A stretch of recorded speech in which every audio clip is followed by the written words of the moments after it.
Hello everyone. तो देखिए दोस्तों, आज जो है हम विशिंग कॉल्स का जो फ्रॉड होता है वो देखेंगे। इसमें क्या होता है, किसी बैंक से जो है कॉल आती है किसी कि भाई साहब आपने जो है आपका इंश्योरेंस जो है उसमें आपको इतने रुपए भरने हैं, और इस तरीके से आपको कॉल आती है। ठीक है, तो देखिए आज हम आपको यहाँ दिखाने वाले हैं किस तरीके से स्कैमर जो है बात करता है और किस तरीके से कस्टमर को अपनी बातों में उलझाता है और उसे अपनी बात मनवा लेता है। ठीक है दोस्तों, तो देखिए यहाँ पे स्टार्ट करते हैं हम। तो देखिए क्या होता है, एक दिन राजू को फ़ोन आया। ठीक है, ये जो है स्कैमर कॉल कर रहा है राजू को, राजू कस्टमर है। ठीक है, तो देखिए जालसाज क्या करता है, जालसाज नमस्कार सर, उसने कस्टमर से कहा कि नमस्कार सर, मैं XYZ बैंक से फ़ोन कर रहा हूँ। ठीक है, अब देखिए कस्टमर क्या जवाब देता है, राजू जी क्या बात है।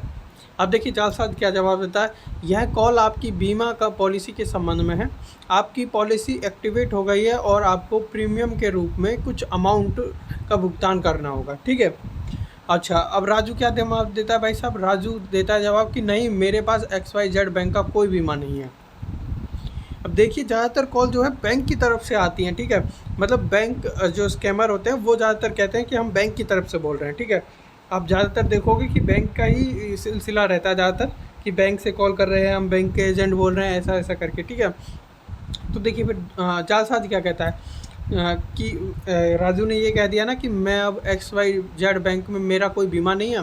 तो अब देखिए जालसाज क्या जवाब देगा, जालसाज जवाब देता है, सर यह बहुत कम शुल्क पर प्रमोशनल ऑफर के रूप में एक्टिवेट हो गया, लेकिन अगर आपको इसकी आवश्यकता नहीं है तो मैं इसे डीएक्टिवेट कर दूंगा। ठीक है, अब देखिए राजू क्या कहता है, मुझे समझ में नहीं आता कि आपने मेरी सहमति के बिना पॉलिसी को कैसे एक्टिवेट की, और मैं आप पर भरोसा क्यों करूं। यहाँ पे इसने एक अच्छा पॉइंट बोल दिया कि मैं आप पे भरोसा क्यों करूं। लेकिन देखिए जालसाज क्या है, वो फंसा लेता अपनी बातों में। तो देखिए किस तरीके से फंसाएगा जालसाज। अब क्या कहेगा, सर मैं आपको सीधे XYZ बैंक कस्टमर केयर से कॉल कर रहा हूँ। मेरे पास आपका नाम, पता, कार्ड ब्यौरा, जन्मतिथि, कंपनी का नाम और पदनाम जैसे सभी ब्यौरे हैं। ठीक है, अब देखिए ये सारी डिटेल है उसके पास। ठीक है, तो अब देखिए राजू क्या जवाब देता है, राजू कहता है ठीक है, तो मुझे बताओ कि पॉलिसी को कैसे डीएक्टिवेट किया जाए। देखिए अब जो है कस्टमर जो राजू है वो उनकी बातों में आ चुका है। यहाँ पे वो अब जो है जालसाज की बातों में आ गया है, अब वो फंस जाएगा। ठीक है, तो देखिए यहाँ पे जो है क्या करें इस समय जब ऐसी कॉल वगैरह आए। तो किसी पर भी भरोसा करने से पहले किसी भी मुद्दे के बारे में हमेशा अपने रिलेशनशिप मैनेजर या बैंक शाखा से क्रॉस चेक करें। तो देखिए दोस्तों, आप बैंक में जाके इस सारी जानकारी को प्राप्त कर सकते हैं। अगर आपके पास कोई बैंक से कॉल आती है इससे रिलेटेड, कोई इंश्योरेंस से रिलेटेड या किसी KYC से रिलेटेड या किसी भी सिलसिले में, तो आप बैंक में जाके पहले पता करें, उसके बाद कोई एक्शन लें। क्योंकि बैंक में अगर कोई अपडेट होती है तो आपको 1 महीने या फिर 1 वीक का समय दिया ही जाता है। वो ऐसे डायरेक्ट नहीं कह सकते कि अभी आपको अलाउ करा और अभी की अभी बंद कर देंगे, नहीं, उन्हें टाइम लगेगा। कस्टमर की संख्या बहुत ज़्यादा है, इसलिए उसे मेंटेन करने के लिए उन्हें 1 वीक तो चाहिए या 1 महीना तो चाहिए ही चाहिए। अब देखिए अगर OTP आपके सुरक्षित धन की चाबी की तरह है, इसलिए इसे धोखेबाजों से हमेशा दूर रखें। कोई OTP वगैरह है वो धोखेबाज वगैरह जो स्कैमर है उन्हें ना बताएं। ठीक है, घटना की रिपोर्ट निकटतम साइबर अपराध पुलिस स्टेशन और राष्ट्रीय साइबर अपराध रिपोर्टिंग पोर्टल पर करें। तो देखिए ये तो बात की प्रोसेस है रिपोर्टिंग वगैरह, इसमें तो आप लोग ही फंसते हो और कुछ नहीं होता, आप लोग दुखी ही होते हो। बाकी रिजल्ट निकल के आए नहीं आए वो तो देखिए बात की बात है। तो चलिए अब हम आगे बढ़ते हैं कि जालसाज ने जो बात की कस्टमर के साथ, और आगे कस्टमर ने क्या डिटेल दिया और कैसे डीएक्टिवेट किया। अब देखिए यहाँ पे जो है जालसाज अब क्या कहेगा, राजू ने कहा ना डीएक्टिवेट कैसे करूँ मैं, उसे तो बताइए। तो जालसाज कहता है मैं इसे यहाँ से ऑनलाइन डीएक्टिवेट कर दूँगा, कृपया OTP साझा करें जो आपको अभी मिलेगा। अब देखिए उसने जो है ऐसा प्रोग्राम सेट कर दिया। अब जो रुपया निकालने के लिए देखिए OTP वगैरह की तो ज़रूरत पड़ेगी, आपकी परमिशन की ज़रूरत पड़ेगी, राइट।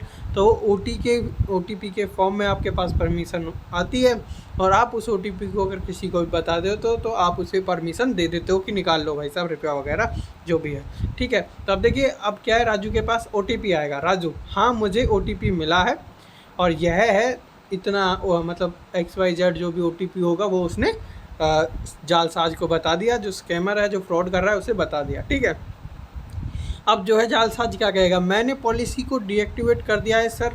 अब राजू क्या है, धन्यवाद कहेगा क्योंकि खुश हो गया कि भाई साहब डीएक्टिवेट हो गए, अब बैंक से रुपये वगैरह नहीं कटेंगे इंश्योरेंस के, क्योंकि इंश्योरेंस वगैरह में रुपये कटते रहेंगे उसके बैंक से, तो अब वो खुश हो गया। अब देखिए कुछ समय बाद जो है उसके पास मैसेज आएगा कुछ रुपये कटने का। कुछ मिनट बाद राजू को एक एसएमएस अलर्ट मिला, आपके खाते से कुछ अमाउंट जो है डेबिट हो गए हैं, मतलब रुपये निकल गए हैं। अब देखिए जो अगर आपके अकाउंट का जो है वो आपके नंबर से लिंक है तो आपके नंबर पर मैसेज आ जाएगा, ठीक है, वरना नहीं आएगा और सारे रुपये चले जाएंगे। तो लिंक होना भी ज़रूरी है आपके अकाउंट नंबर जो है आपके फ़ोन से, जो कि मैसेज आ सके। और अब मैसेज आ गया है तो अब उसके रुपये जा चुके हैं, अब वो कुछ नहीं कर सकता। अब देखिए राजू क्या करेगा, राजू तुरंत पास के XYZ शाखा में गया और लेन देन के बारे में पूछताछ की। राजू को अपनी गलती का एहसास हुआ, कॉल एक धोखेबाज का था, उसे किसी अजनबी पर भरोसा नहीं करना चाहिए था।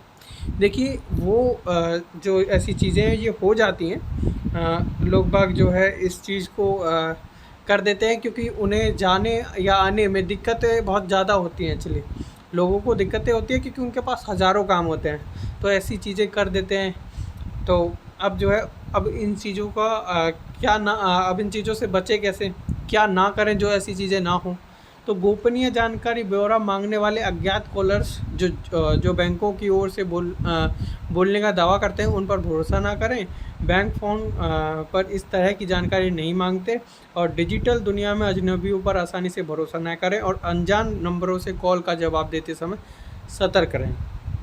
तो देखिए दोस्तों ऐसी चीज़ें जो ये आपको कहानी जो है इस तरीके से आपको बताई गई है जालसाज के बारे में, और जो विशिंग कॉल्स का फ्रॉड हो रहा है या जो KYC से रिलेटेड जो फ्रॉड हो रहे हैं, ये बहुत सारे फ्रॉड हो रहे हैं। और ज़्यादातर आप देखोगे कि ये कहते हैं कि बैंकों से आ रहे हैं, तो ज़्यादातर समझिए और बैंक जो है आप बैंक में जाके पता कीजिए पहले, फिर जाके कुछ कीजिएगा, और वरना ज़्यादातर जो भी काम है आप बैंक से ही कीजिए।